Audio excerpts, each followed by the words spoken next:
বাস্তব জীবনটা খুব কঠিন। যে সরাসরি বাস্তবে সম্মুখীন হয়েছে সেই কেবল বুঝে যে বাস্তব জীবনটা কত কঠিন।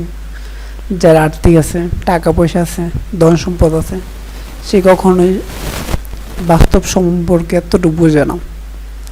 যার ফ্যামিলিতে নিজে টাকা অর্জন করে ফুল ফ্যামিলি সংসার চালানো লাগে, সে বুঝে যে বাস্তব জীবনটা চলাটা কতটুকু কঠিন। টাকা পয়সা ছাড়া আজ পর্যন্ত সমাজে একজন বন্ধু মানুষ কেউ দাম দেয় না। সবাই আপনার কাছ থেকে দূর দূর করে আপনার কাছ থেকে দূরে থাকবে। কেন জানেন? যদি আপনি তার কাছে টাকা ধার চান, এই জন্য যখন দেখবেন আপনার কাছে টাকা থাকবে সবাই আপনার কাছে থাকবে, আর যখন দেখবেন আপনার কাছে আপনার পকেট খালি, মানি ব্যাগ খালি, তখন আপনার কাছ থেকে পাশে কেউ থাকবে না। এমনকি আপনার নিজের ফ্যামিলি যে লোক আছে না, বউ বাচ্চা, নিজের বাবা মা, তারা পর্যন্ত আপনার কাছে থাকবে না।